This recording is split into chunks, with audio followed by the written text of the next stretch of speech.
बच्चों हम routes law के बारे में डिस्कस कर चुके हैं। हमने राउट्स लॉ के लिए राउट्स लॉ का केस 1 भी ले लिया और केस 2 भी ले लिया है। ठीक है, केस 1 जो था उसमें हमने लिया कि दोनों कंपोनेंट हमारे वोलेटाइल है, और जो केस 2 है उसके अंदर हमने लिया एक कंपोनेंट हमारा वोलेटाइल है और दूसरा कंपोनेंट हमारा नॉन वोलेटाइल है, और जो कंपोनेंट नॉन वोलेटाइल है वो सॉल्यूट है और जो कंपोनेंट वोलेटाइल है वो हमारा सॉल्वेंट है। अब इन पर क्वेश्चन किस टाइप के बनते हैं तो हम इनके क्वेश्चन को डिस्कस करते हैं। ठीक है, फर्स्ट क्वेश्चन लिया मैंने। फर्स्ट क्वेश्चन है, two liquid A and B form an ideal solution. Vapor pressure of liquid A and liquid B are 200 and 300 mmHg respectively. 3 mole of liquid A and 2 mole of liquid B are mixed to form an ideal solution. Calculate first point vapor pressure of solution and second point mole fraction of A and B in vapor phase. ठीक है, question दे रखा है, आपने दो liquid A और B को mix कर दिया है। A का मोल कितना लिया, एक आपने मोल ले लिया 3 और B का मोल आपने कितना लिया 2, इन दोनों को मिक्स करके और आपने एक आइडियल सॉल्यूशन बना लिया। ठीक है, तो वो जो आइडियल सॉल्यूशन बना उसका एक तो आपको वेपर प्रेशर बताना और एक आपको A और B का मोल फ्रैक्शन बताना वेपर फेज के अंदर। ठीक है, चलिए अब इस क्वेश्चन को सॉल्व करते हैं। देखिए, अब क्वेश्चन के अंदर हमको P नॉट A गिवन है।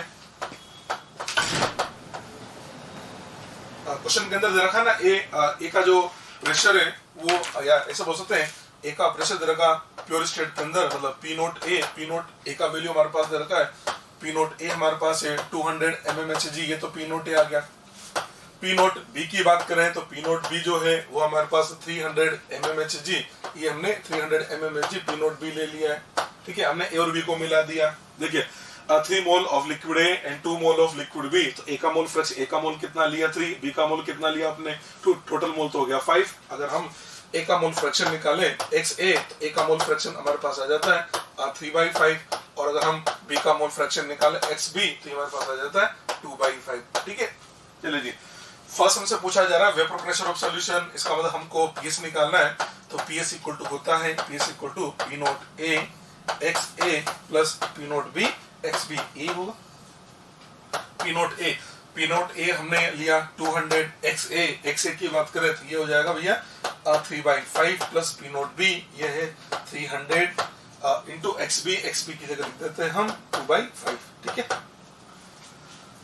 इसको सोल्व करें तो 5 से ये हो जाएगा 40 और 3 मल्टीप्लाई किया तो ये बनेगा 120 प्लस 60 और ये भी हो गया 120 किया जाता है भाई 240 mmHg। इसका मतलब सॉल्यूशन का वेपर प्रेशर हमारे पास आ रहा है 240 mmHg, ये तो हमारे पास में PS आ गया। ठीक, सेकंड हमसे क्या बोला गया, mole fraction of A and B in vapour phase. A और B का वेपर फेज में मोल फ्रैक्शन निकालना है। इसका मतलब हमको एक तो YA निकालना है, एक YB निकालना है। अगर हम YA निकालें तो YA इक्वल टू हमारे पास आ रहा है P note A XA upon PS, ये लिखा हमने। ठीक है, अब P नोट है XA, देखिए तो P नोट XA का मतलब ये हुआ ना, ये P नोट XA ही तो है, तो P नोट XA की वैल्यू तो 120 है ना, तो P नोट XA कितना आ रहा है आपके पास में 120 आ रहा है, टोटल कितना आ गया 240। इसको सोल्व करें तो यार ये तो ये 0.5 आ जाएगा। ठीक है, इसी टाइप से आप YB निकालें, आप चाहो तो कैलकुलेशन करके निकाल लीजिए, या आप ये तो समझते हो ना टोटल मोल फ्रैक्शन कितना होगा 1। अगर YA 0.5 है तो YB हम डायरेक्ट लिख सकते हैं ना 1 माइनस 0.5, इसका मतलब ये भी आंसर आ जाएगा 0.5। लिखिए 0.5 दोनों का मोल फ्रैक्शन आ जाता है। Clear point. Next question, two liquid A and B form an ideal solution at 300 Kelvin. The vapor pressure of solution containing 1 mole of liquid A and 3 mole of liquid B is 500 mmHg. At the same temperature, if 1 more mole of B is added to this solution, then vapor pressure increases by 10 mmHg. Calculate vapor pressure of A and B in pure state. ठीक है, समझते हैं question को। आपसे पूछा जा रहा है A और B का वेपर प्रेशर निकालना प्योर स्टेट के अंदर, इसका मतलब हमको P note A and P nought B निकालना है। ठीक, अब PS जो होता है ना PS इक्वल टू लिखा जाता है, PS इक्वल टू होता है P note A XA plus P nought B XB, यही फॉर्मूला होता है। ठीक है, आपसे क्या बोला गया कि सॉल्यूशन का वेपर प्रेशर, देखिए पहले हम बात करें तो आपने क्या लिया 1 mole of liquid A and 3 mole of liquid B। Liquid A का 1 मोल है और लिक्विड B का हमारे पास में 3 मोल है, तो A का मोल फ्रैक्शन अगर XA निकालें ए का मोल फ्रैक्शन क्या होगा, ए का मोल कितना 1, टोटल मोल 4, तो 1/4 हो गया। अगर हम बी का मोल फ्रैक्शन निकालें तो बी का मोल फ्रैक्शन कितना लिखा जाएगा, तो ये हमारे पास में 3/4 आएगा। और पीएच दे रखा है 550, तो अगर इसको इसमें वैल्यू पुट करके इक्वेशन बनाए तो ये बन जाता है 550 इक्वल टू पी नोट है, ये तो अननोन है, इसको मल्टीप्लाई किया मैं एक्स ए, और एक्स ए हमारे पास है 1/4 plus P nought B into X B, और एक्स बी हमारे पास है 3/4, ये तो है 1/4 एंड 3/4। ठीक है, इसको अगर सोल्व करें तो 4 से इधर मल्टीप्लाई किया तो ये बन जाता है 420 into 2200 equal to P note A plus 3 P nought B, ये हमारे पास इक्वेशन नंबर 1 आ गई। ठीक है, अब आपसे क्वेश्चन में क्या बोला गया कि टेम्परेचर हमने वही रखा, टेम्परेचर वही रखने का मतलब P note A P nought B तो सेम रहेंगे, टेम्परेचर आपने वही रखा और आपने क्या किया, इसके अंदर बी का 1 मोल और ऐड कर दिया। इसका मतलब बी का पहले मोल कितना था, बी के पहले आपने कितने मोल लिए थे, 3 मोल लिए थे ना, एक और मोल मिला जाए, इसका मतलब बी के मोल कितने हो गए, 4 मोल हो गए, बी का हो गया 4 मोल। इसका मतलब अब अगर बात करें तो एक्स ए की बात करें, ए का मोल फ्रैक्शन, ए का मोल फ्रैक्शन क्या होगा, ए का मोल, तो मोल बी का मिला है, ए का तो मिला नहीं रहे, तो ए के मोल कितने थे पहले, ए के मोल पहले हमारे पास में 3 मोल था। ठीक है,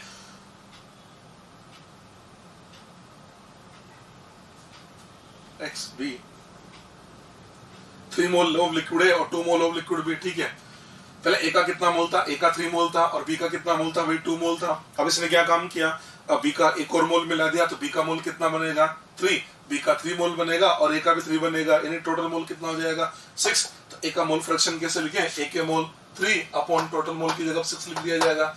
बी का मोल फ्रैक्शन अगर निकाले तो बी का मोल फ्रैक्शन क्या लिखेंगे भाई, बी के मोल, पहले बी का मोल 2 था, अब कितना हो गया 3 और टोटल मोल 6, इसका मतलब दोनों का मोल फ्रैक्शन 0.5 आ गया ना। ठीक है, अब क्या बोल रहा है कि जो सॉल्यूशन का वेपर प्रेशर है वो 10 mm से जैसे इंक्रीज हो गया, पहले कितना था 550 था, 10 से इंक्रीज हुआ, इसका अब तो 560 हो जाएगा, ये 560 ले लिया हमने। पी नोट ए की जगह हमने एक सेकेंड,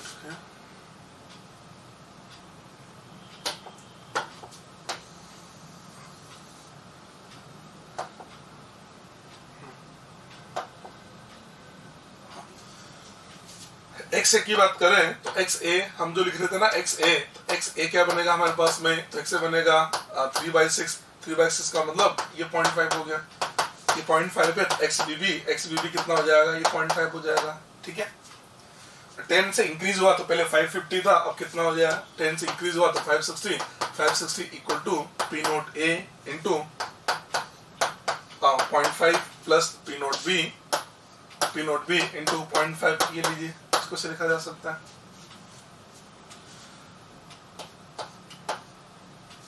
ठीक है, या हम एक काम और कर सकते हैं, ये सब 0.5 है ना, तो इसको पूरे को 0.5 से डिवाइड कर दें, इसको 0.5 से अगर हम डिवाइड करें तो 0.5 से डिवाइड करने का मतलब 1052, यानी बनेगा 1120, इसका डबल कर दिया 1120 equal to P note A plus P nought B, ये हमारे पास सेकंड नंबर आ गया। एक हमारे पास इक्वेशन नंबर 1 है, एक तो हमारे पास इक्वेशन नंबर 1 है और एक हमारे पास में इक्वेशन नंबर 2 है।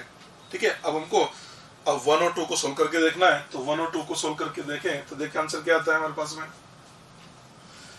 ये 1 नंबर है, ये 2 नंबर है, एक काम करते हैं 1 में से 2 को माइनस कर दें। ये देखिए इधर इक्वेशन 1 में से हमने इक्वेशन नंबर 2 को माइनस कर दिया तो पी नोट से पी नोट कैंसिल होगा, 2 में से 1 को माइनस किया तो 2200, इसमें से माइनस किया 1120 इक्वल टू 2 पी नोट। ठीक है, इसका मतलब हमारे पास जो 2 पीबी नोट है ना, 2 पीबी नोट ये हमारे पास आ रहा है 2200 माइनस 1120। ठीक है, यहाँ से हम पी नोट पी की कैलकुलेशन कर लेते हैं।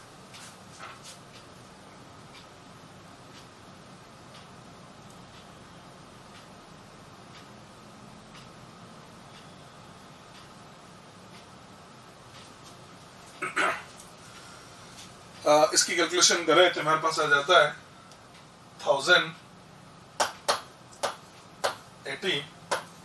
ठीक है, 1080 है ना, तो यहाँ से पी नोट बी अगर कैलकुलेट करें तो पी नोट बी का वैल्यू आ जाता है 540 mmHg। ठीक है, ये तो हमारे पास आ गया। अब पी नोट बी, ये हमने इसकी कैलकुलेशन कर ली है, एक बार चेक कर लीजिए इसको। ए का जो मोल है containing 1 mole of liquid B, liquid A and 3 mole of liquid B, इसका 1 मोल है। और इसका हमारे पास में इसमें कुछ मिस्टेक हो गया, चेक कर लेते हैं। 1 mole of liquid A, 1 mole of liquid A and 3 mole of liquid B. A का 1 मोल लिया और आपने बी का 3 मोल ले लिया है, तो ए का मोल फ्रैक्शन बनेगा 1/4, ये हमने 1/4 लिया। बी का मोल फ्रैक्शन बनेगा आपका 3/4, 1/4 एंड 3/4। चेक कर लीजिए वापस से, 1/4, 3/4 ये ठीक है। सेकेंड केस अपने क्या लिया, अब आपने बी का 1 मोल और मिला दिया है, तो बी का ऑलरेडी कितना था, बी का जो मोल था ना, बी के मोल हमारे पास है 3 और ए का मोल था 1। ठीक है, तो टोटल कितना हो जाएगा 3 + 1 4 + 1 5। ठीक है, ये 5 मोल बनेगा। ये मिस्टेक होगी, इसको ठीक कर लो, इसको दोबारा से सोल्व कर लेते हैं ना। हम एक्स ए ये लीजिए, हम एक्स ए निकाले, एक्स ए का अगर कैलकुलेशन करें तो एक्स ए की वैल्यू क्या होगी भाई,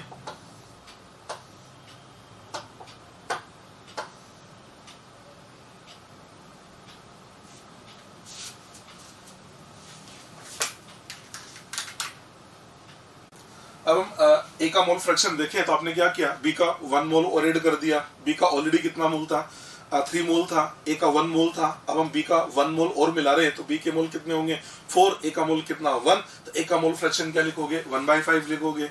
बी का मोल फ्रैक्शन क्या बनेगा, बी का मोल फ्रैक्शन 3 मोल तो ऑलरेडी थे, 1 मोल और मिला दिया, कितना हो गया 4, टोटल मोल कितना हो 5, तो बी का मोल फ्रैक्शन बनेगा 4/5। आपसे क्वेश्चन में क्या बोला कि जो सॉल्यूशन का वेपर प्रेशर है वो 10 mmHg से इंक्रीज हो गया, तो पहले 550 था, 10 से इंक्रीज होगा तो अब बनेगा 560। तो ये 560 equal to P note A, X A की जगह लिखा 1/5 plus P nought B, X B की जगह 4/5 लिखा। इस 5 से जब मल्टीप्लाई किया तो ये बनेगा 2800 equal to P note A plus 4 P nought B. इसको बोल जाना सेकंड नंबर। मैंने आपसे बोला सेकंड में से फर्स्ट को माइनस कर दो, सेकंड में से अगर आप फर्स्ट को माइनस करते हैं तो आपके पास आ जाता है P nought B equal to 600 mmHg, और जो पी नोट ए है ये आपके पास आएगा 400 mmHg। हमने ए और बी का वेपर प्रेशर निकाल लिया प्योर स्टेट के अंदर। ठीक है, नेक्स्ट लेते हैं question. Next, in a mixture of 2 liquid A and B, vapour pressure of solution is given by. आपने 2 लिक्विड ले लिए ए और बी, उनका मिक्सचर बना दिया जिसका वेपर प्रेशर दे रखा है P equal to 235 - 135x, where P vapor pressure of solution and X is the mole fraction of B. Find P note and P note B. आपको P note A और P note B find करना है। मतलब आपको जो equation दे रखी है total pressure कितना दे रखी है, पर वो किसके टर्म्स में, टोटल प्रेशर और मोल फ्रैक्शन ऑफ B दे रखा है।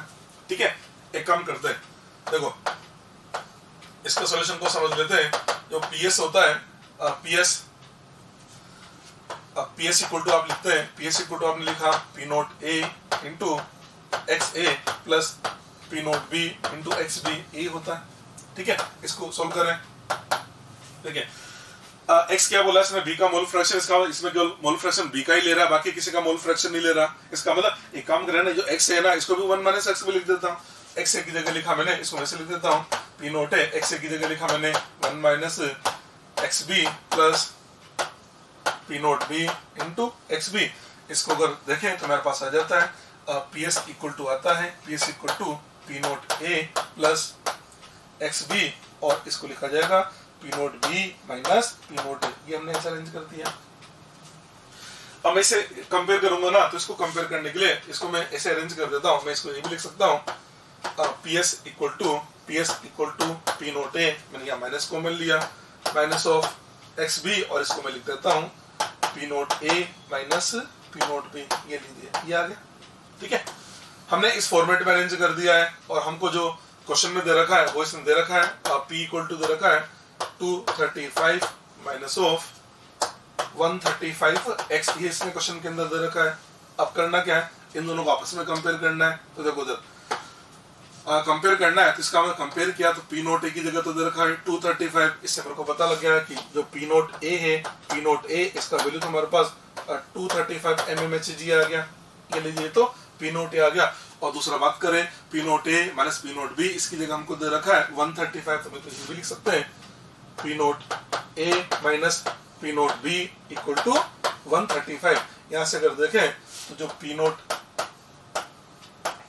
बी है, P nought B equal to आ जाएगा 235 माइनस 135, मतलब ये जो आंसर है ये हमारे पास आ जाता है 100 mmHg। ये दोनों क्वेश्चन आपके सोल्व हो गए, ठीक। पी नोट भी आपके पास आ जाता है 100 mmHg और जो पी नोट ए ये आपके पास आ रहा है 235 mmHg। इस टाइप का क्वेश्चन है तो डायरेक्ट कंपेयर करके और क्वेश्चन को सोल्व किया जा सकता है, ठीक है। नेक्स्ट लेते हैं।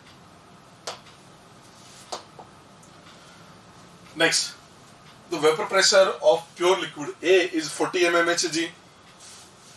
Vapor pressure of pure liquid A is 40 mmHg. The vapor pressure of this liquid in solution with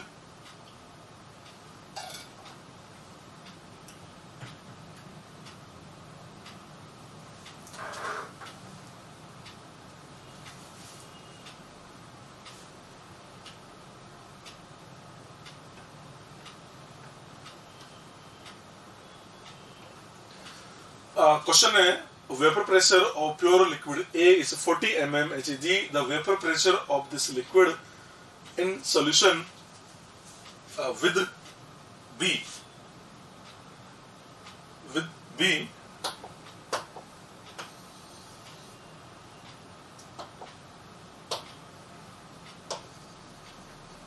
liquid नहीं है, with B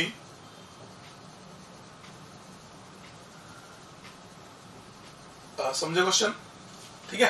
क्वेश्चन लिखा हुआ है तो vapour pressure of pure liquid A is 40 mmHg. The vapour pressure of this liquid in solution with B. इसका मतलब ये जो लिक्विड ए था ना, इसका हमने बी के साथ में सॉल्यूशन बना दिया। इस 32 mmHg calculate mole fraction of liquid ए। देखो हमने क्या किया, क्वेश्चन समझते हैं। क्वेश्चन ये दे रखा है, क्वेश्चन हमारे पास में ये है कि आपको प्योर लिक्विड ए दे रखा है। इसका मतलब जो पी नोट ए है, पी नोट ए और पी नोट ए की जो है ना वैल्यू हमको दे रखी है 40 mmHg। ये पी नोट ए दे रखा है 40 mmHg, तो हमारे पास पी नोट ए आ गया, ठीक है। फिर आपसे क्या बोला गया, ये जो लिक्विड ए है ना, इसको बी के साथ मिलाकर सॉल्यूशन बना दिया और जो सॉल्यूशन है उसका जो वेपर प्रेशर है पीएस वो हमारे पास आ जाता है 32 mmHg। ये पीएस हमारे पास में 32 mmHg आ गया, ठीक है। अब देखो आप देख सकते हैं जो पीएस है ना, पीएस आपके पास कितना आ रहा है 32 आ रहा है, पी नोट है 40। इसका मतलब सॉल्यूशन का वेपर प्रेशर एक तरह से देखा जाए तो सॉल्वेंट के वेपर प्रेशर से कम है। इसका मतलब वेपर प्रेशर कम हुआ, तो इससे मेरे को पता लगा कि ये जो बी है ना एक तरह से नॉन वोलेटाइल सॉल्यूट की तरह काम कर रहा है। इसका मतलब ये जो क्वेश्चन है ना, ये क्वेश्चन बन गया हमारा केस नंबर 2 का।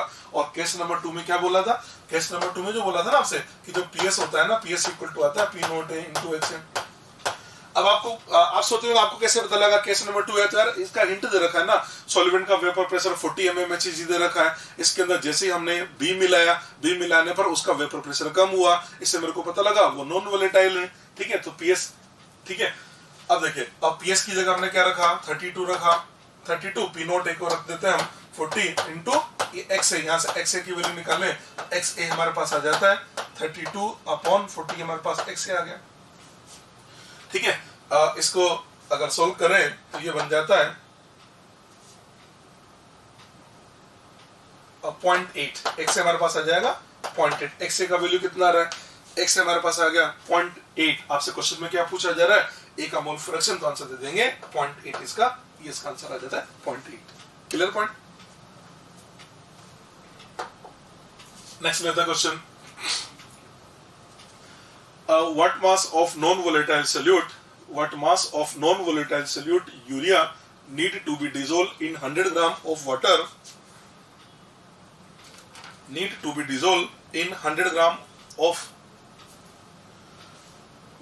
in order to decrease the vapor pressure of water by 25%. Also calculate molality of solution, ठीक है। अब क्वेश्चन दे रखा है what mass of non-volatile solute urea need to be dissolved in 100 gram of water in order to decrease the vapor pressure of water by 25%, ठीक है। समझते हैं इसको, ठीक है। अभी ये जो क्वेश्चन है ना, इस क्वेश्चन के अंदर सपोज हमने कंसीडर कर लिया हमारा जो सॉल्वेंट है ना, सॉल्वेंट पी नोट ए, सॉल्वेंट का वेपर प्रेशर हमने 100 mmHg मान लिया। ये लीजिए सॉल्वेंट जो है, सॉल्वेंट का वेपर प्रेशर, सॉल्वेंट जो है सॉल्वेंट का वेपर प्रेशर मैं ले लेता हूँ 100 mmHg, ये 100 mmHg ले लिया। ठीक है, आपसे क्या बोला कि इसमें जैसे यूरिया मिला है 25% से कम हो गया, इसका मतलब जो सॉल्यूशन है पीएस, अगर सॉल्वेंट का 100 है तो 25% से कम होने का मतलब पीएस तो आपका 75 mmHg होगा। ये लीजिए 75 mmHg हो गया। आपसे बोला जा रहा है यूरिया का मास, इसका मतलब WB निकालना है, WB हमको कैलकुलेट करना है, और सॉल्वेंट का मास वाटर वो आपको 100 ग्राम दे रखा है, तो WA की वैल्यू आपको पास में 100 ग्राम है। यूरिया की बात करें तो मोलर मास उसका 60 हुआ, वाटर का मोलर मास 18 हुआ। अब इस क्वेश्चन को हमको सोल्व करना है। आपसे पूछा क्या जा रहा है WB। ठीक है, अब इसको सोल्व करने के लिए हमने एक फॉर्मूला लगा दिया। देखिए इधर मैं ये फॉर्मूला लगा देता हूं, P note A minus PS upon P note A equal to WB upon MB multiplied by MA upon WA। ये फॉर्मूला बताया था मैंने आपको। ठीक है, इस फॉर्मूले में वैल्यू पुट करके इसको सोल्व करें तो देखिए वैल्यू पुट करता हूं, P नोट A को हमने रख दिया 100, PS की जगह रखा 75 upon P note A 100, WB calculate करना है, MB ये यूरिया है 60 होगा, यहाँ लिखा जाएगा MA वाटर का मोलिकुलर मास वो हुआ 18, और इधर WA और वो हमको 100 दे रखा है। इसको सोल्व करके WB कैलकुलेट करें। देखिए WB क्या आता है 25 upon 100 equal to WB upon 60 multiplied by 18 upon 100। ठीक है, इसको सोल्व करके देख लेते हैं। 100 से ये हमने 100 कैंसिल कर दिया है। ठीक है, और ये जो 6 है ना, इस 6 से ये 3 टाइम्स कैंसिल हो जाएगा। ठीक है, तो यहाँ से अगर हम WB निकालें तो WB हमारे पास आ जाता है 250, ये हुआ 3 टाइम्स अपॉन ये 3 कर दिया। ठीक है, तो 250 को हम अगर 3 से डिवाइड करें,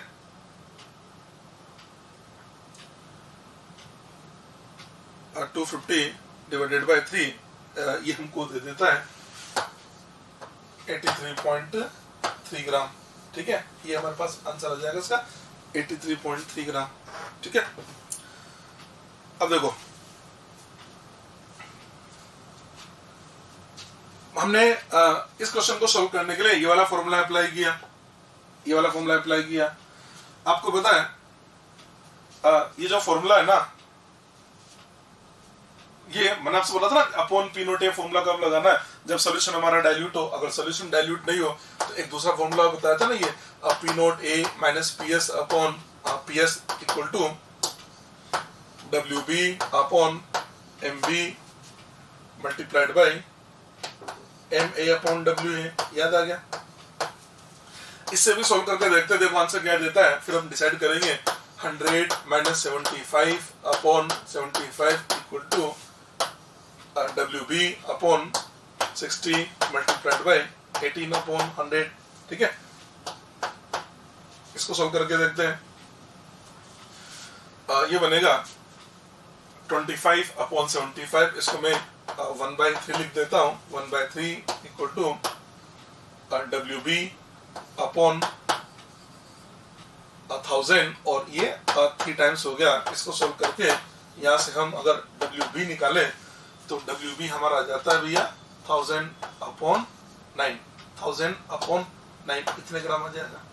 ठीक है, अब 1000 अपॉन 9 है, 1000 को 9 से डिवाइड करके देख लेते हैं क्या देता है हमको। ये 1000 अपॉन 9 हमने किया,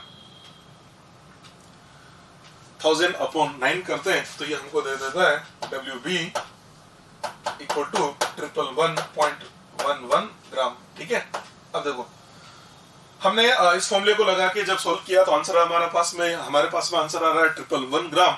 और हमने अगर ये अप्रोक्स वाला फॉर्मूला लगाया, अप्रोक्स वाला फॉर्मूला अगर अप्लाई करके और हम इस क्वेश्चन को सॉल्व करते हैं तो हमारे पास आंसर आ जाता है 83.3 ग्राम। ये देख लीजिए आप। ठीक है, मान के चलना ये क्वेश्चन आएगा, एक ऑप्शन में आपके पास में 83 भी होगा और एक ऑप्शन में आपके पास 111 भी होगा। अब आप कौन सा आंसर टिक करेंगे तो वही मैं आपको समझाने जा रहा हूँ। आपको आंसर तो ये टिक करके आना, 83 पर टिक नहीं करना। रीजन समझ लीजिए। देखो ये फॉर्मूला कब लगाना है, जब सोल्यूशन आपका डाइल्यूट हो, और ये कब लगाना है, जब डाइल्यूट हो या कंसंट्रेट हो। ये तो हमेशा आपको एग्जैक्ट आंसर देगा ना, यानी आपको ये तो समझ में आ रहा है ये हमारा आंसर एग्जैक्ट है और ये हमारा आंसर अप्रोक्स है, क्योंकि आपने डाइल्यूट लेके अप्लाई कर दिया।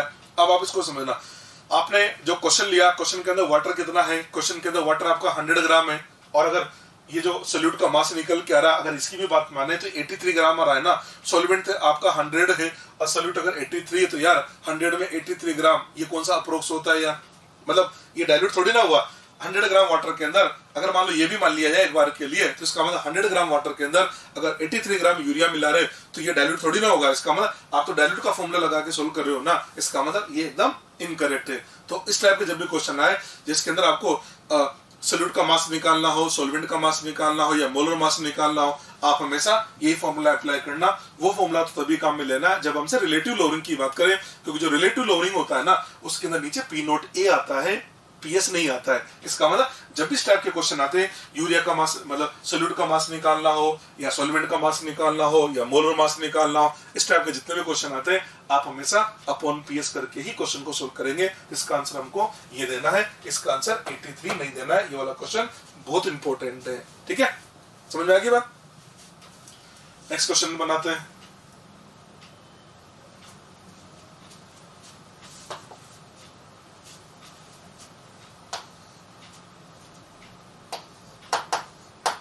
एक 100 degree Celsius the vapor pressure of aqueous solution of glucose, 800 degrees Celsius the vapor pressure of aqueous solution of glucose is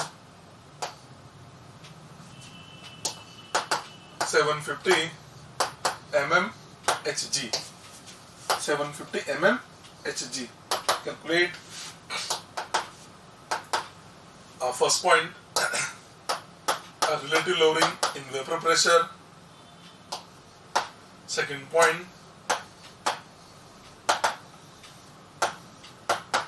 lowering in vapor pressure, third point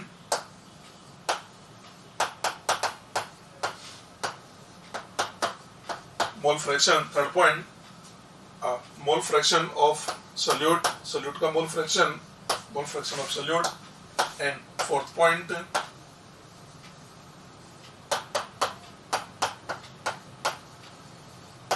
molality of solution। ठीक है, इस question को अब solve करके देखते हैं।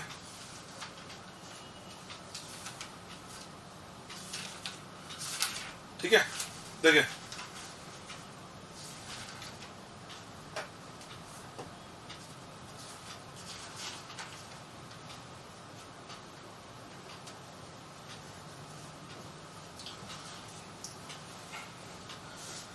अब इस क्वेश्चन का अगर हम सॉल्यूशन देखें,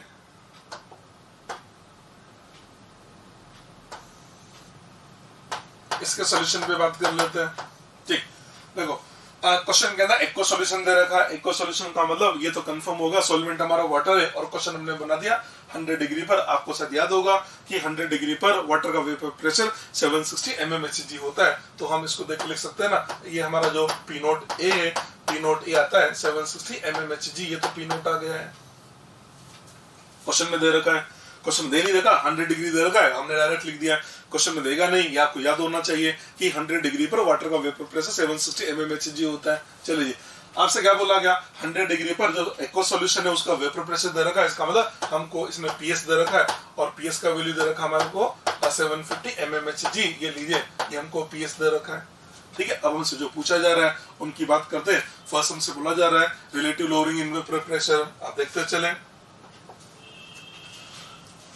फर्स्ट हमारा जो पॉइंट है वो है relative lowering in vapour pressure, और relative lowering in vapour pressure को हम लिखेंगे P nought A minus P S upon P nought A. ये तो होता है relative lowering in vapour pressure. P nought A इसकी जगह लिखा 760, पी एस 750 अपॉन 760, ये लिखेंगे आप। इसको सोल्व करने से ये बन जाता है 1/76। तो 1/76 हमारे पास relative lowering in vapour pressure 1/76 आ गया। ठीक है, नेक्स्ट अपन बात करें तो नेक्स्ट हमसे पूछा जा रहा है लोअरिंग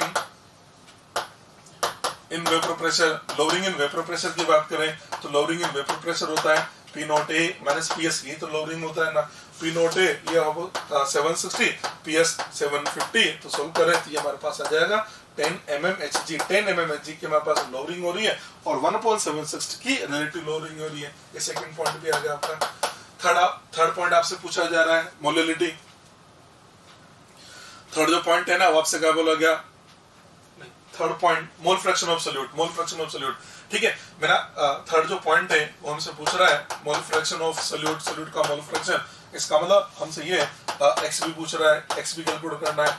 आपको शायद याद होगा ये हम जो लिखते थे ना, relative lowering in vapour pressure equal to P naught A minus PS upon P naught A, ये तो होता था ना X B.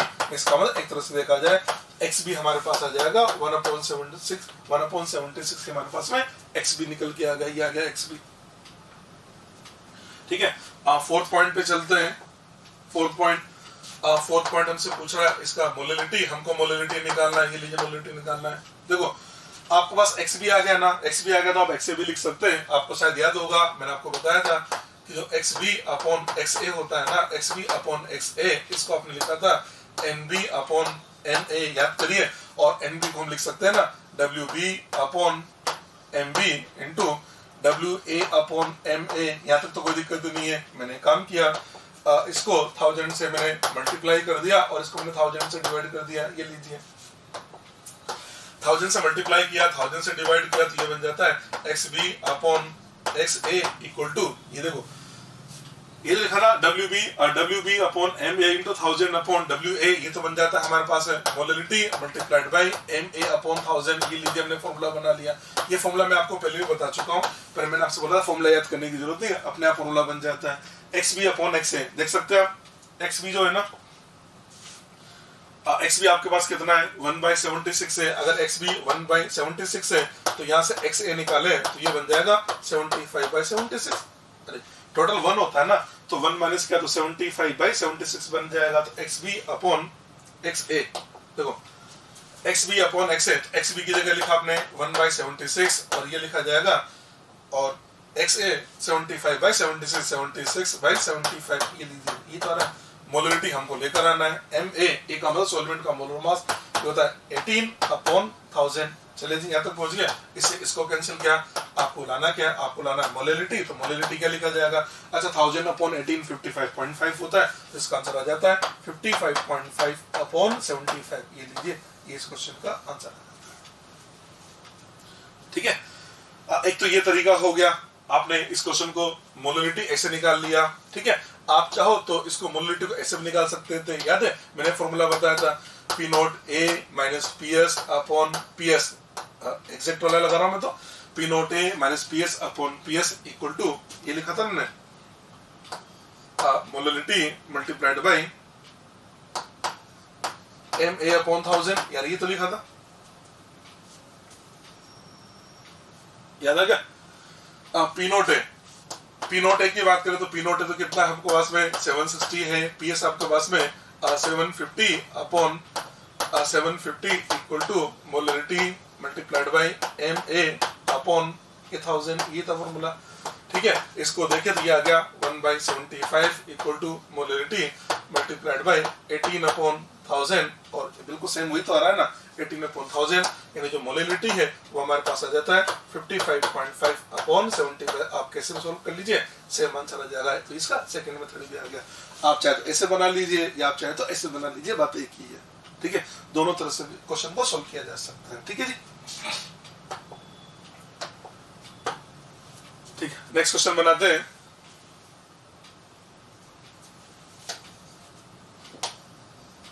Calculate vapor pressure of 1 molar aqueous solution of urea at 100 degree Celsius. ये क्वेश्चन हमारे पास आ गया।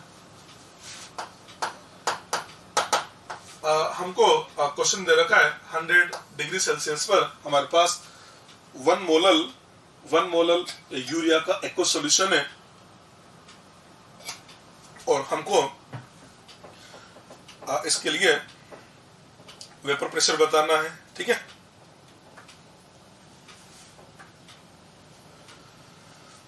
अब इस क्वेश्चन को सॉल्व करने का हमारा मेथड क्या होगा, तो ये मैं आपको समझा देता हूं।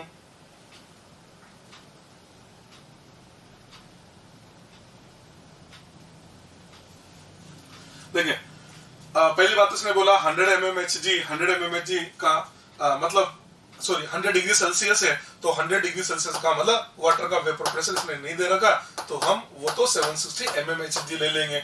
इसका मतलब P नोट ए तो हमको दे रखा है, आपसे बोला जा रहा PS, तो ये PS हमको कैलकुलेट करना है और क्वेश्चन के अंदर मोलिलिटी वो दे रखा है हमको 1, तो या तो ये तरीका है, आप डायरेक्ट फॉर्मूला लगा दो। अभी जो बताया था मैंने फॉर्मूला, ये फॉर्मूला लिखा था ना, P note A minus PS upon PS exact वाला लगाए, molality multiplied by MA upon 1000, आप ये फॉर्मूला लगा दीजिए।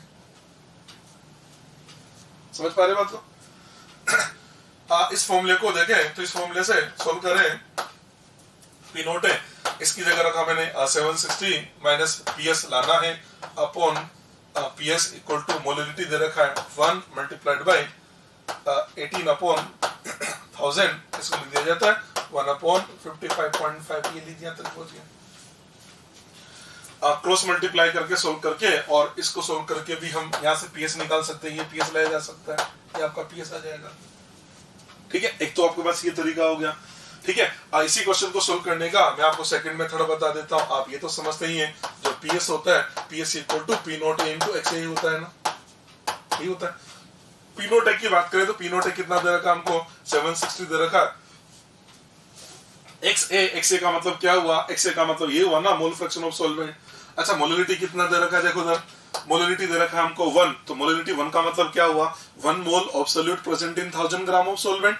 1000 ग्राम का मतलब 55.5 मोल ऑफ सॉल्वेंट। इसका मतलब 1 मोलर का मतलब ये हुआ कि सोल्यूट का मोल तो कितना है, 1 है, और सॉल्वेंट का मोल 55.5 है। तो इससे हम डायरेक्ट यार सॉल्वेंट का मोल फ्रैक्शन लिख सकते हैं ना, सॉल्वेंट के मोल 55.5 अपॉन टोटल मोल। तो टोटल मोल कैसे लिखे हम,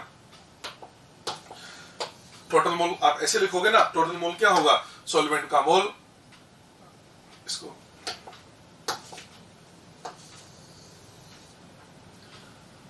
मोलिलिटी 1 है ना, मोलिलिटी 1 का मतलब क्या हुआ, 1 मोल सॉल्यूट किसमें प्रेजेंट है, 1000 ग्राम सॉल्वेंट में प्रेजेंट है, यानी सॉल्वेंट कितना हो गया 55.5, तो इसका मोल फ्रैक्शन ये लिख देगा ना 55.5 अपॉन टोटल 55.5 55.5 प्लस 1, इसको सोल्व कर दिया, बन जाता है 760 मल्टीप्लाइड बाय 55.5 अपॉन 56.5 mmHg, ये लीजिए, ये हमारे इस क्वेश्चन का आंसर आ जाता है, ये रहेगा। ठीक है, तो इस टाइप से भी इन क्वेश्चन को सोल्व किया जा सकता है। ठीक है, एक क्वेश्चन और बनाते चलिए जी।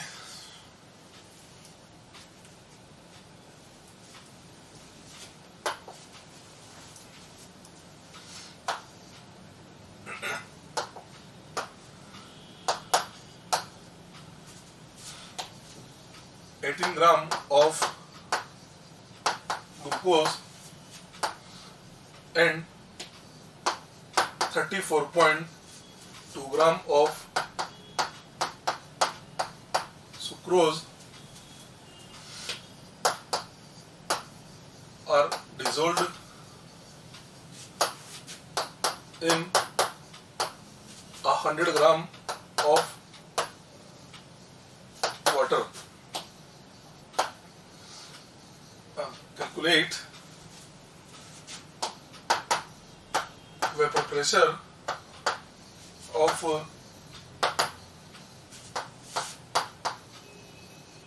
resulting solution.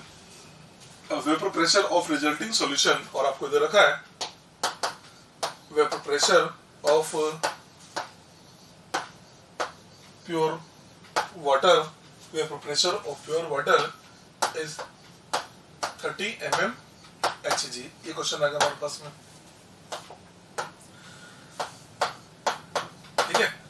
देखो अभी जो क्वेश्चन है ना, इस क्वेश्चन के अंदर क्या किया, इसने दो सोल्यूट मिला दिए, एक तो इसने 18 ग्राम ग्लूकोज ले लिया, एक हमको सुक्रोज दे रखा है, तो कोई दिक्कत ही नहीं है, ठीक है। चलिए अब हम यहाँ देखें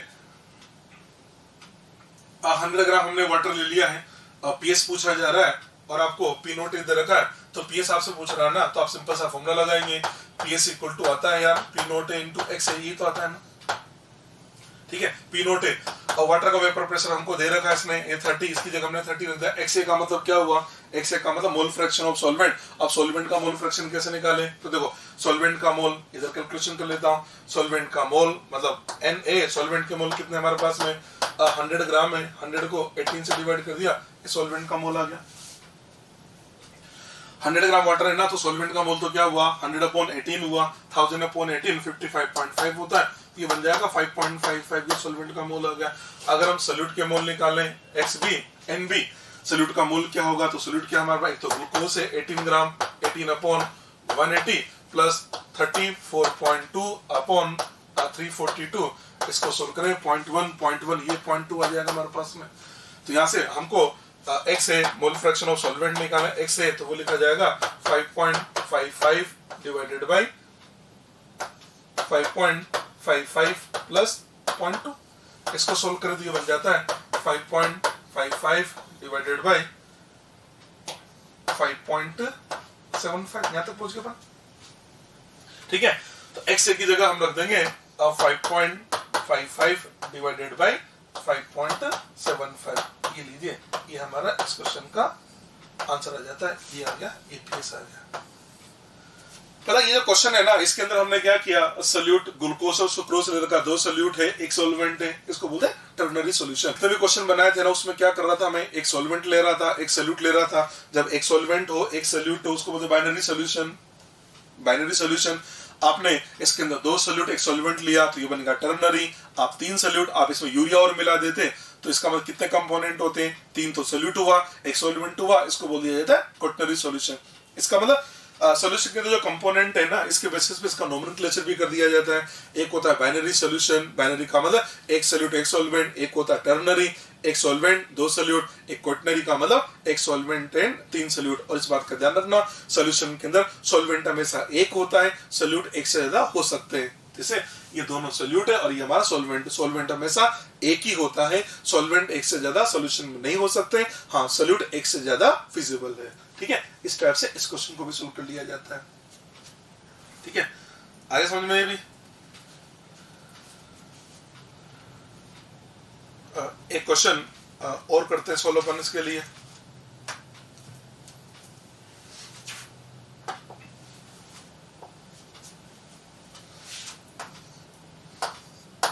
An aqueous solution,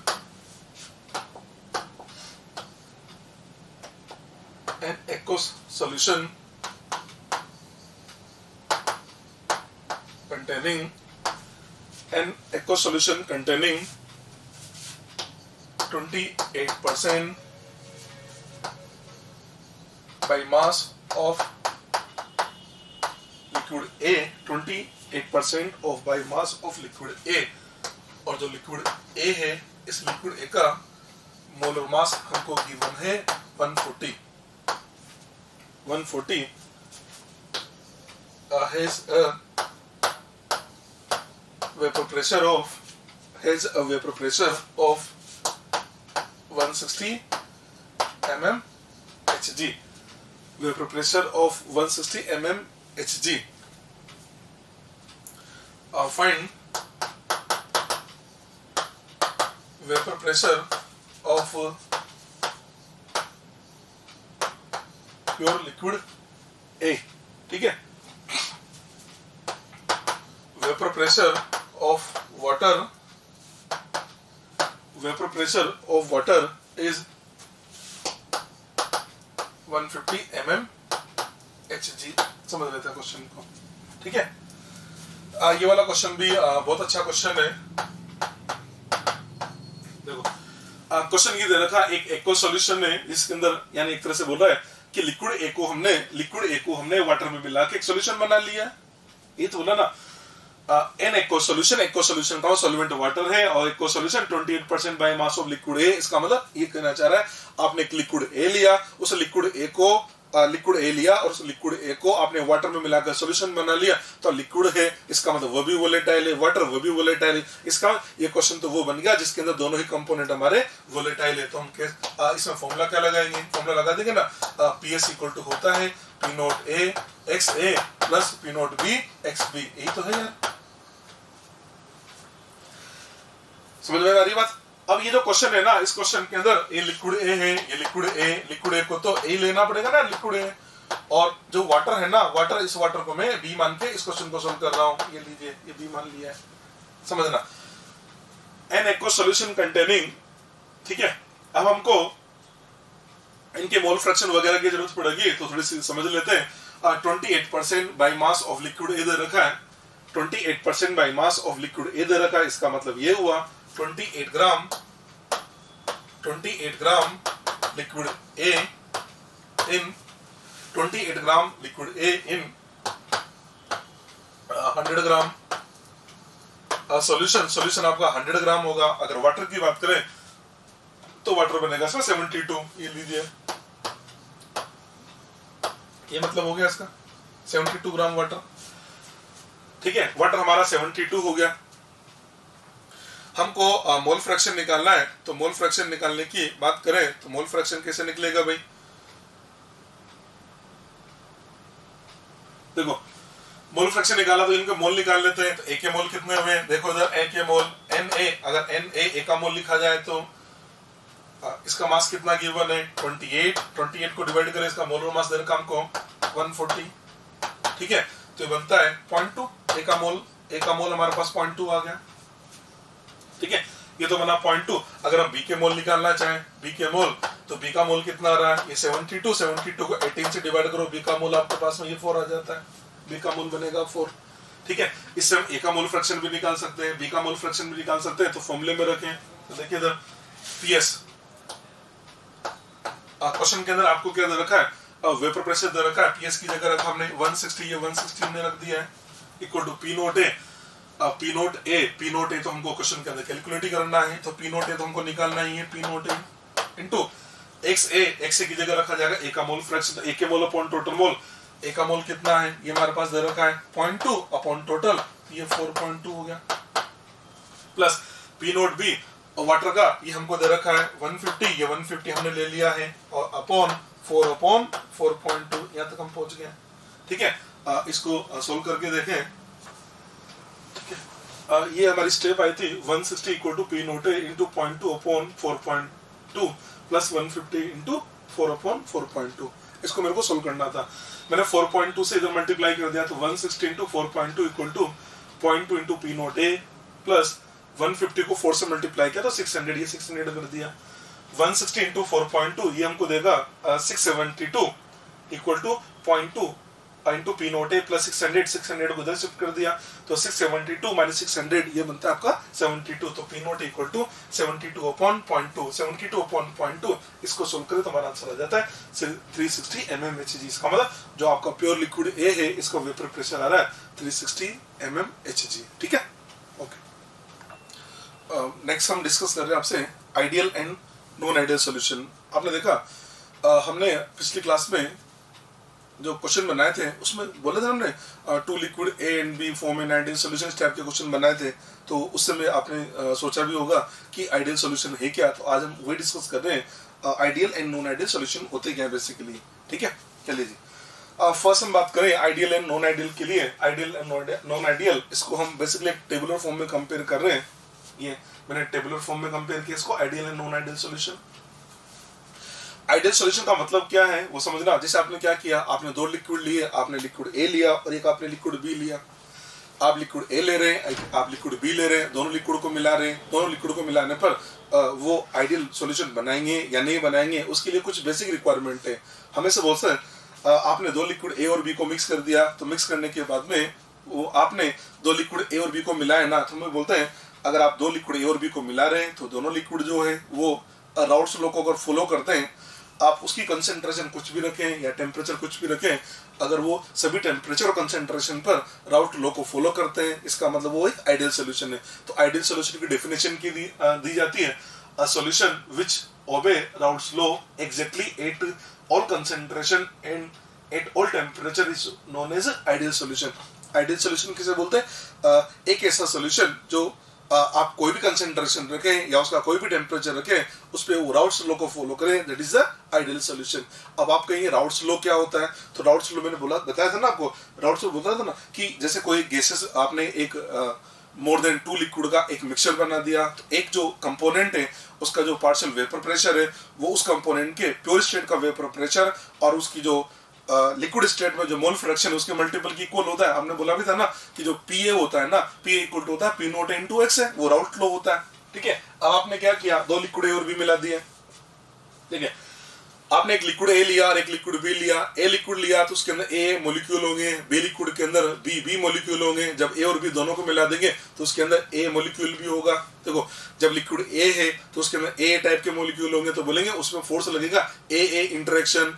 जो लिक्विड बी है उसमें फोर्स लगेगा बी इंटरेक्शन। दोनों को मिला दिया तो आपके पास फोर्स कौन सा लगेगा? उसमें ए इंटरेक्शन भी लगेगा, बी इंटरेक्शन भी लगेगा, उसके साथ में ए और बी के बीच में एक नया इंटरेक्शन और लगने लग जाएगा। इसका मतलब अगर ए और बी अकेले अकेले तो क्या होगा, ए है तो ए के अंदर ए इंटरेक्शन लगेगा, बी के अंदर बी इंटरेक्शन लगेगा, और दोनों को मिला देंगे तो फिर क्या होगा, ए भी लगेगा, बी भी लगेगा, उसके साथ में एक नया इंटरेक्शन जिसको बोल दिया जाता है ए बी लगेगा। ठीक है, तो ये क्या बोलता है, आपने 2 लिक्विड ले लिए, आपने एक लिक्विड ए लिया, एक लिक्विड बी ले लिया है, और दोनों मिलके अगर आइडियल सॉल्यूशन बना रहे तो होना क्या चाहिए, वो जो नया इंटरेक्शन बना ना ए और बी, ए एंड बी के बीच में जो नया इंटरेक्शन बना, वो जो इंटरेक्शन है ए बी जो इंटरेक्शन है वो ए और बी इंटरेक्शन के इक्वल होना चाहिए। मतलब एक तरह से जो नया बॉन्ड, नया स्ट्रेंथ जो है ना, नया जो स्ट्रेंथ बन के आया वो स्ट्रेंथ पुराने स्ट्रेंथ का जैसे होना चाहिए। अगर ऐसा है तो वो आइडियल सॉल्यूशन होगा। तो आइडियल सॉल्यूशन के लिए बोला A interaction equal to B interaction equal to A B interaction होना चाहिए। ऐसे बोल सकते हैं there should be no chemical change between liquid and liquid B. मतलब लिक्विड ए और लिक्विड बी के बीच में कोई केमिकल चेंजेज नहीं होता है। अगर ये कंडीशन फुलफिल कर रहा है इसका मतलब वो एक आइडियल सॉल्यूशन होता है। ठीक है, तो आइडियल सॉल्यूशन की क्या क्या कंडीशन बता दी हमने आपको। एक तो बता दिया वो कोई सा भी कंसेंट्रेशन, कोई सा भी टेम्परेचर, उसमें राउट लॉ को फॉलो करना चाहिए। दूसरी कंडीशन हमने आपको बता दी कि जो ए इंटरेक्शन है, बी इंटरेक्शन है और ए बी इंटरेक्शन, इन तीनों का मैग्नीट्यूड एक जैसा होना चाहिए। ठीक है, नेक्स्ट देखिए, नेक्स्ट पॉइंट क्या लिया हमने, जब अब आइडियल के लिए हमने क्या बोला, एक लिक्विड हमने ए लिया, एक लिक्विड बी लिया और दोनों को मिला दिया। मिलाने के बाद हमने क्या बोला कि जो नया स्ट्रेंथ आया उसका मैग्नीट्यूड पुरानी स्ट्रेंथ का जैसा ही है। इसका मतलब नया स्ट्रेंथ जो बना, नया जो स्ट्रेंथ डेवलप हुआ उसका जो मैग्नीट्यूड है वो पुरानी स्ट्रेंथ का जैसा ही है। इसका मतलब एक तरह से देखा जाए तो 2 लिक्विड को मिलाने पर ना तो कोई एक्सपांशन होगा ना कोई उसमें कॉन्ट्रैक्शन होगा, मतलब वॉल्यूम में चेंज तो नहीं होगा ना, इसलिए बोल दिया जाता है इन दोनों को मिलाने पर वॉल्यूम में चेंज होगा 0। या इसको आप ऐसा समझ सकते हैं, लिक्विड ए का आपने 50 ml लिया, लिक्विड बी का आपने 50 ml लिया, दोनों को मिलाओगे तो फाइनल सॉल्यूशन आपका 100 ml ही बनेगा। रीजन क्योंकि जो नया स्ट्रेंथ डेवलप हुआ उसका मैग्नीट्यूड पुराने स्ट्रेंथ का जैसा ही है। ऐसे बोल सकते हैं ना तो कोई कॉन्ट्रैक्शन होगा और ना ही कोई एक्सपांशन होगा। ऐसे बोल सकते हैं delta V mixing equal to हो जाता है 0। तो लिखा हमने volume change on mixing should be 0, that is delta V mixing equal to 0। मतलब उन दोनों का डेल्टा वी मिक्सिंग 0 होना चाहिए। ठीक है, नेक्स्ट पॉइंट। अब देखो, एक तरह से क्या देखने को मिल रहा है कि जो पुराने बॉन्ड का स्ट्रेंथ है और नया बॉन्ड का स्ट्रेंथ एक जैसा आ गया ना, तो आप ऐसे भी समझ सकते हैं, इसको आप ऐसे भी समझ सकते हैं, एक तरह से पुराने बॉन्ड का स्ट्रेंथ और नया बॉन्ड का स्ट्रेंथ एक जैसा है। मतलब एक तरह से देखा जाए ना तो एक तरह से कोई बॉन्ड ब्रेक हुआ ना कोई बॉन्ड ब्रेक बना, या ऐसे बोल सकते हैं हीट चेंज कितना होगा 0। इसलिए बोल दिया जाता है ए और बी 2 लिक्विड को मिला रहे और उनको मिलाने पर अगर वो आइडियल सॉल्यूशन बना रहे, इसका मतलब वहां मिक्सचर का हीट चेंज होना चाहिए 0। इसलिए बोल दिया जाता है heat change on mixing should be 0, that is delta H mixing equal to 0। यानी जो डेल्टा एच मिक्सिंग है ना वो 0 होना चाहिए। Heat is neither absorb nor evolve, मतलब उन दोनों को मिलाने पर ना तो हीट इवोल्व होगा और ना हीट हमारा एब्जॉर्ब होगा। ठीक है, ये पॉइंट समझ में आ गया। दूसरा पॉइंट समझना, लिक्विड ए और लिक्विड बी है ना, दोनों को मिलाया आइडियल सॉल्यूशन बना रहे तो होना क्या चाहिए, आपने क्या किया, 2 लिक्विड मिलाए, मिलाने पर सॉल्यूशन बना, उस सॉल्यूशन का आपने वेपर प्रेशर निकाला। देखो, वेपर प्रेशर निकालने के 2 रास्ते हैं, एक तो होता है थ्योरेटिकली, एक होता है एक्सपेरिमेंटली।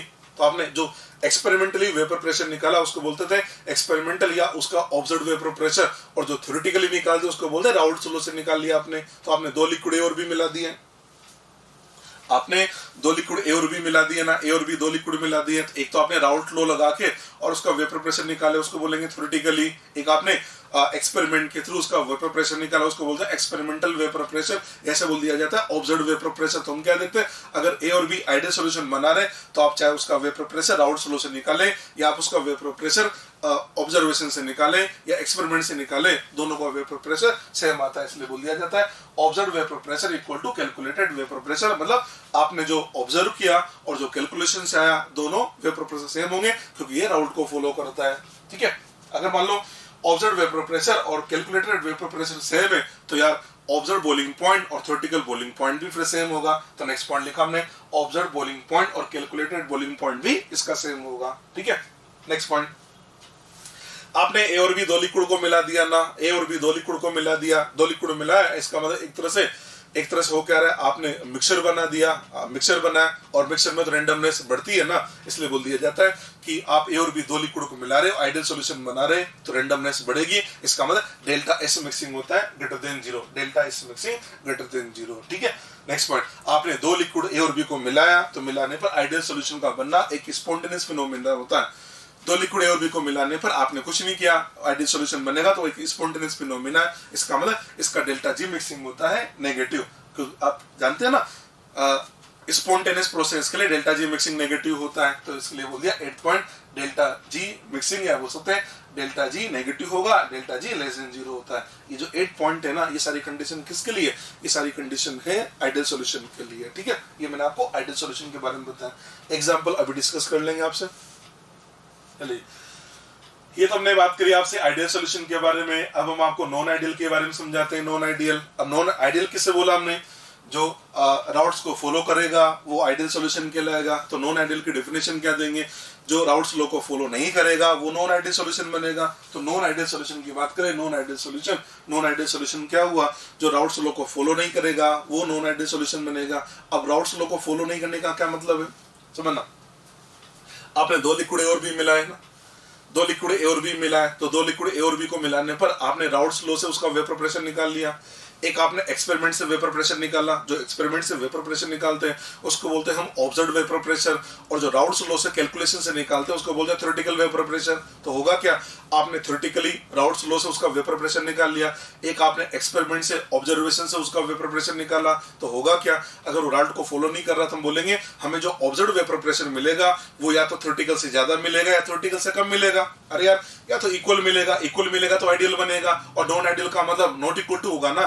तो ऐसे बोल सकते हैं ना कि नॉन आइडियल सॉल्यूशन के अंदर हमारा जो ऑब्जर्व्ड वेपर प्रेशर है वो थ्योरेटिकल वेपर प्रेशर के इक्वल नहीं होता है। अब इक्वल नहीं होगा तो या तो उससे लेस होगा या उससे मोर होगा, मतलब इसकी भी 2 केस बनेंगे। केस नंबर 1 कि हमारा जो ऑब्जर्व्ड वेपर प्रेशर है वो थ्योरेटिकल वेपर प्रेशर से ज्यादा होगा, या फिर ऐसा हो हमारा जो ऑब्जर्व्ड वेपर प्रेशर है, मतलब हम जो वेपर प्रेशर ऑब्जर्व कर रहे हैं ना वो थ्योरेटिकल वेपर प्रेशर से कम है, इसलिए बोल दिया जाता है जो नॉन आइडियल सॉल्यूशन, इसकी भी 2 केस बनेंगे। अगर ऑब्जर्व्ड वेपर प्रेशर ज्यादा आ रहा है उसको बोल दिया जाता है ये पॉजिटिव डेविएशन बता रहा है, और अगर ऑब्जर्व्ड वेपर प्रेशर कम आ रहा है उसको बोल देता है ये नेगेटिव डेविएशन शो करता है। हमने बोल दिया नॉन आइडियल सॉल्यूशन भी 2 टाइप के होते हैं, एक तो लिखा हमने positive deviation from routes law, एक तो होता है non ideal with positive deviation, एक होता है non ideal with negative deviation. Positive deviation किससे बोलेंगे, जिसके अंदर ऑब्जर्व्ड वेपर प्रेशर थ्योरेटिकल से ज्यादा हो। नेगेटिव डेविएशन किससे बोलेंगे, जिसके अंदर observed vapour pressure theoretical vapour pressure से कम होता है। ठीक है जी, एक हमने those solution which do not obey Raoult's law are called non-ideal solution, बिल्कुल बात सही है।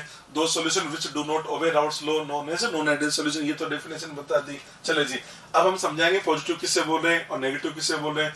तो पॉजिटिव किससे बोला जा रहा है, पॉजिटिव का मतलब जिसके अंदर ऑब्जर्व्ड वेपर प्रेशर थ्योरेटिकल से ज्यादा हो, ऑब्जर्व थ्योरेटिकल से ज्यादा हो, ऑब्जर्व्ड वेपर प्रेशर किससे ज्यादा थ्योरेटिकल से, तो वो पॉजिटिव डेविएशन कहलाएगा, और जिसके अंदर observed vapour pressure theoretical vapour pressure से कम हो वो नेगेटिव डेविएशन कहलाएगा।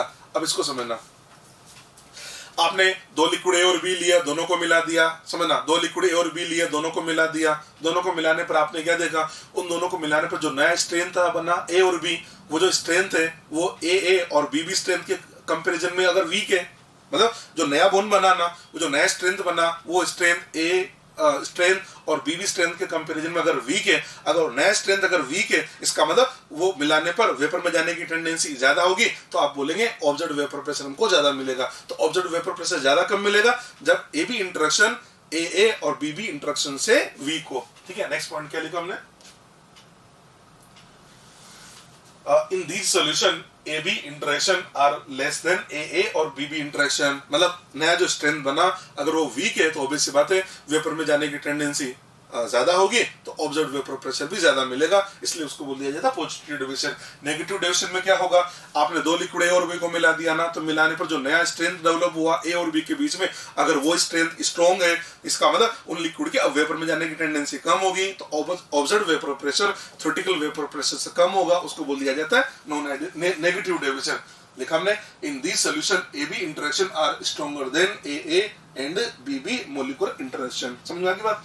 तुमने बोला ना पॉजिटिव डेविएशन का तो ऑब्जर्व्ड वेपर प्रेशर ज्यादा होगा, समझना इधर। देखो ये जो लिखा ना हमने, ये लिखा हमने P नोट एक से, सुनो इधर, ये P नोट एक से, इसका मतलब क्या हुआ? P नोट एक से का मतलब ये वेपर प्रेशर हमने राउंड से निकाल लिया, और ये लिखा हमने PA, और PA क्या है यहाँ पर? ये ऑब्जर्व्ड वेपर प्रेशर है, तो आप देख सकते हैं ऑब्जर्व्ड वेपर प्रेशर थ्योरेटिकल से ज्यादा आ रहा है। और देखो उधर आप P नोट भी XB, ये तुमने किससे निकाला? P नोट भी XB हमने राउंड से निकाल दिया, और PB किससे निकाला? ऑब्जर्व। तो देख सकते हैं ऑब्जर्व वेपर प्रेशर थ्योरेटिकल से ज्यादा आ रहा है। नेगेटिव डेविएशन में देख लो, P नोट एक से ये तुमने राउंड से निकाल लिया, PA ये ऑब्जर्व वेपर प्रेशर, तो देख सकते हैं ऑब्जर्व वेपर प्रेशर थ्योरेटिकल से कम आ रहा है। इधर भी देखो P नोट भी XB, ये आपका थ्योरेटिकल वेपर प्रेशर है, ये राउंड से लो से आया, और PB ऑब्जर्वेशन से आया, तो ऑब्जर्व वेपर प्रेशर थ्योरेटिकल से कम है ना, तो ये तो बोले नेगेटिव डेविएशन के अंदर ऑब्जर्व वेपर प्रेशर थ्योरेटिकल से कम होगा, पॉजिटिव डेविएशन के अंदर ऑब्जर्व वेपर प्रेशर थ्योरेटिकल से ज्यादा होगा। Clear point? नेक्स्ट वॉल्यूम की बात करें। अब देखो पॉजिटिव डेविएशन में आपने क्या बोला? पॉजिटिव डेविएशन के अंदर आपने बोला ना ए और बी दो लिक्विड को मिलाने पर जो नया स्ट्रेंथ बना ए और बी के बीच में, वो नया स्ट्रेंथ वीक हो गया। तो नया स्ट्रेंथ वीक होने का मतलब एक तरह से दोनों लिक्विड को मिलाने पर स्ट्रेंथ अगर वीक हो रहा है, इसका मतलब दो लिक्विड को मिलाने पर एक तरह से एक्सपांशन होगा, एक्सपांशन होगा। ऐसा बोल सकते हैं आपने एक लिक्विड का 50 ml लिया, दूसरे लिक्विड का आपने 50 ml लिया, तो आपका जो फाइनल सॉल्यूशन बनेगा वो बनेगा मोर देन 100 मिलीलीटर। इसका मतलब इन दोनों लिक्विड को मिलाने पर डेल्टा वी मिक्सिंग आता है पॉजिटिव। तो लिखा हमने delta V mixing greater than 0, volume increase after dissolution, दोनों को मिलाने पर वॉल्यूम इंक्रीज होता है। अब नेगेटिव डेविएशन में चले, तो नेगेटिव डेविएशन में क्या बोले? AB इंटरेक्शन स्ट्रॉन्ग हो गया, इसका एक तरह से कॉन्ट्रैक्शन होगा, तो डेल्टा वी मिक्सिंग आता है नेगेटिव। हमने लिखा delta V mixing less than 0, volume decrease during dissolution, इनको मिलाने पर वॉल्यूम डिक्रीज होता है। या आप इसको ऐसे भी याद कर सकते हैं, आइडियल सॉल्यूशन के अंदर तो डेल्टा वी मिक्सिंग 0 होगा, और पॉजिटिव डेविएशन में डेल्टा वी मिक्सिंग पॉजिटिव होगा, नेगेटिव डेविएशन में डेल्टा वी मिक्सिंग नेगेटिव होगा। नेक्स्ट चले डेल्टा एच के बारे में। डेल्टा समझाता हूं। अब आपने क्या बोला? आपने बोला कि ए और बी दोनों को मिला दिया ना, तो ए और बी दोनों को मिलाने पर जो नया स्ट्रेंथ डेवलप हुआ, नया स्ट्रेंथ डेवलप हुआ, उसकी स्ट्रेंथ वीक है, उसकी स्ट्रेंथ वीक है। मतलब पुराना वाला स्ट्रेंथ हमारा स्ट्रॉन्ग था, नया स्ट्रेंथ हमारा वीक हुआ। आप जानते हैं कि जैसे एक तरह से इसको आप ऐसे समझे कि जैसे ऐसे समझे कि हमने जैसे मान लो हमने पुराने बॉन्ड ब्रेक करे और नए बॉन्ड का फॉर्मेशन हुआ।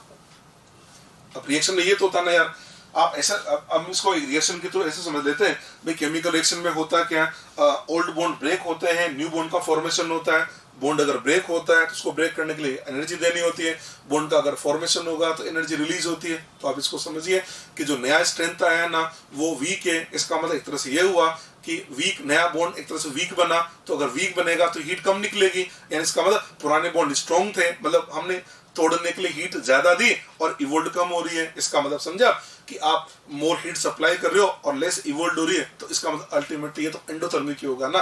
एंडो का मतलब डेल्टा एच मिक्सिंग आता है पॉजिटिव। हमने बोल दिया delta H mixing greater than 0 का मतलब पॉजिटिव। ऐसे बोल सकते हैं रिएक्शन हमारी होगी एंडोथर्मिक, ऐसे बोल सकते हैं इन दोनों को मिलाने पर हीट एब्जॉर्ब होगी, ये एंडोथर्मिक होता है। याद करने का तरीका बता देता हूँ, पॉजिटिव डेविएशन के अंदर डेल्टा वी मिक्सिंग भी पॉजिटिव होगा और डेल्टा एच मिक्सिंग भी पॉजिटिव होगा। इसी से मैं नेगेटिव डेविएशन भी आपको याद करा देता हूँ कि नेगेटिव डेविएशन के अंदर डेल्टा वी मिक्सिंग भी नेगेटिव होगा और डेल्टा एच मिक्सिंग भी नेगेटिव होगा। ये जो रीजनिंग इधर बताइए सेम रीजनिंग इधर लग जाएगी, और यहाँ पर मतलब डेल्टा एच मिक्सिंग नेगेटिव का मतलब ये एक्सोथर्मिक हो जाएगा, मतलब यहाँ पर हीट इवोल्व होती है। Clear point? चलो जी नेक्स्ट पॉइंट चलते हैं। हमने आपसे बोला कि जो पॉजिटिव डेविएशन होता है, पॉजिटिव डेविएशन के अंदर observed vapour pressure theoretical vapour pressure से ज्यादा मिलेगा। The total vapour pressure of solution will be greater than corresponding vapour pressure expected in case of N ideal solution. मैंने आपको बता दिया, कुल मिला के ये बात कहना चाह रहा है कि आपको जो ऑब्जर्व्ड वेपर प्रेशर मिलेगा, आप जो ऑब्जर्वेशन से वेपर प्रेशर निकालेंगे वो थ्योरेटिकली जो आता है उससे ज्यादा निकल के आएगा। ऐसे बोल सकते हैं कि जो P है ना, P टोटल, वो P नोट एक्स है और P नोट भी एक्स बी से ज्यादा मिलेगा। ये जो लिखा ना, ये तो होता है थ्योरेटिकल और ये होता है ऑब्जर्व। इसी टाइप से नेगेटिव डेविएशन में क्या बोलेंगे कि हमारा जो ऑब्जर्व वेपर प्रेशर है वो थ्योरेटिकल वेपर प्रेशर से कम हो जाता है। ठीक है, अब देखो आपका जो ऑब्जर्व वेपर प्रेशर है या एक्सपेरिमेंटल वेपर प्रेशर ज्यादा मिलेगा।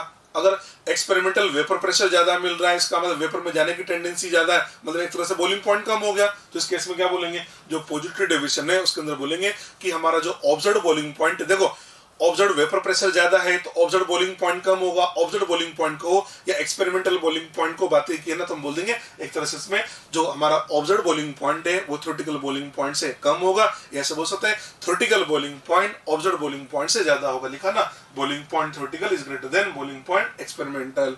तो और इसमें उल्टा कर देंगे, इसमें लिख देंगे ना कि जो बॉइलिंग पॉइंट थ्योरेटिकल है वो बॉइलिंग पॉइंट एक्सपेरिमेंट से कम हो जाएगा। ठीक है, नेक्स्ट, आपने दो लिक्विड और भी मिला दिए ना, आपने दो लिक्विड और भी मिला दिया, दोनों को मिलाने पर वो चाहे आइडियल बनाए नॉन आइडियल बनाए, रेंडमनेस तो बढ़ेगी सही।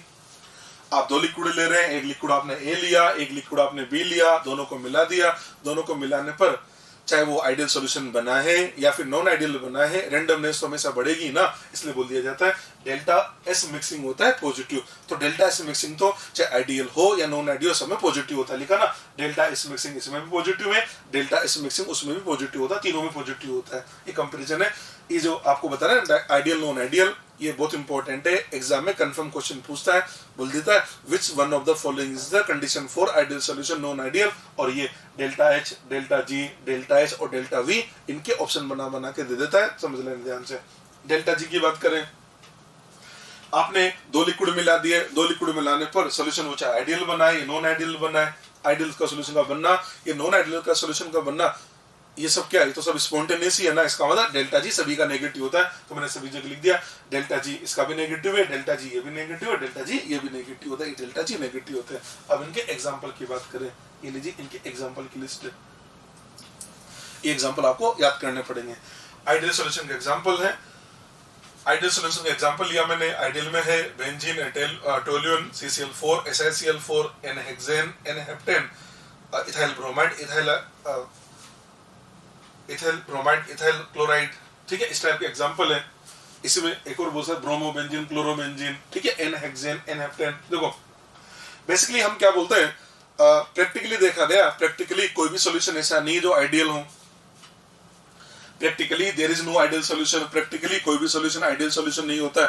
पर हाँ, अगर आपने दो लिक्विड मिलाए, आपने दो लिक्विड मिला दिए, दो लिक्विड को मिलाने पर वो आइडियल की तरह एक्ट कर सकते हैं। कब? जब जो लिक्विड जिनमें मिलाया जा रहा है उन दोनों लिक्विड का मोलिकुलर फॉर्मूला और पोलरिटी अगर एक जैसे नजर आ रहे हो तो हम बोल देते हैं ये एक तरह से आइडियल सॉल्यूशन बना लेते हैं। यानी आइडियल स्ट्रिक्टली कोई भी सॉल्यूशन आइडियल सॉल्यूशन नहीं होता है। हम ये बोल देते हैं हाँ ये आइडियल की तरह एक्ट कर सकता है। तो आइडियल की तरह कौन एक्ट कर सकता है? तो वो एक्ट कर सकते हैं दो कंपाउंड, दो लिक्विड जिनके मोलिकुलर स्ट्रक्चर सिमिलर हो और उनकी पोलरिटी सेम हो, वो उनको मिलाया जाए तो आइडियल की तरह एक्ट कर सकते हैं। जैसे लिखा ना हमने, बेंजीन एंटोल्यून हो गया, CCl4 SiCl4, N hexane N heptane, ethyl bromide, ethyl chloride, इस टाइप के एग्जांपल हमारे आइडियल सॉल्यूशन बना लेते हैं।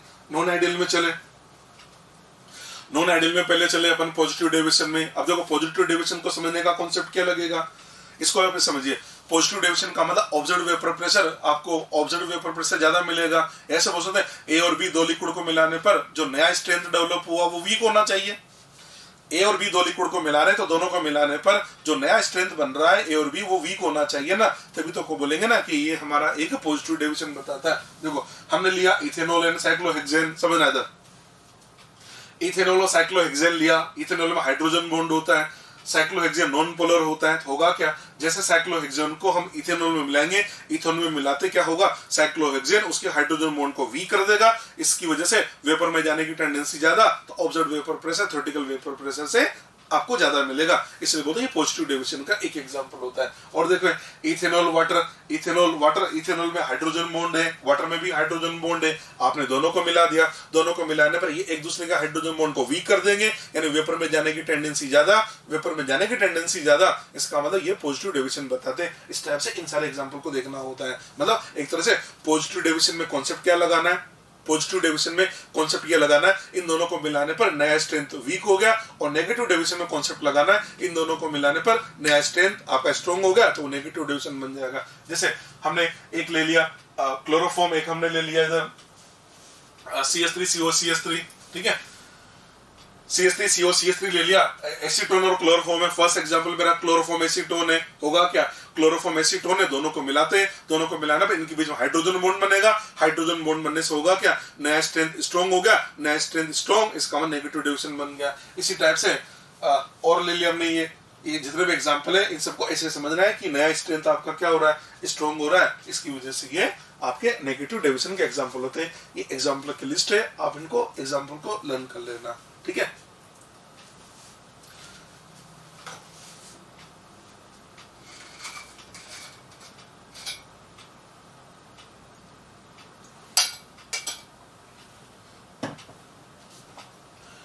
इसके ग्राफ पे चलते हैं। आइडियल नॉन आइडियल के लिए आपको याद होगा आइडियल सॉल्यूशन का ग्राफ तो मैं बना चुका हूं।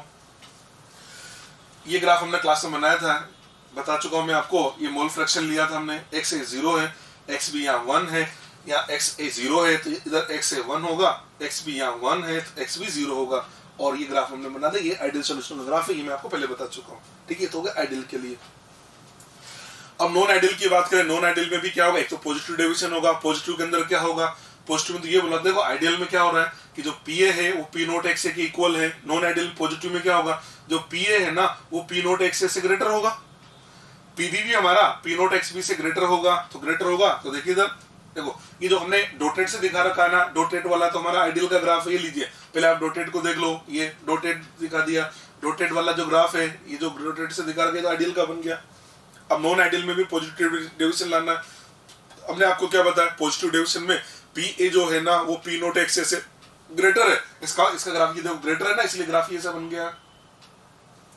ये तो PA का हो गया, PB का ग्राफ बनाएंगे तो PB का ये ग्राफ ऐसा बन गया है क्योंकि ग्रेटर है, दोनों को ऐड करेंगे तो ये वाला ग्राफ आ गया है, तो ये बन गया हमारा non ideal with positive deviation.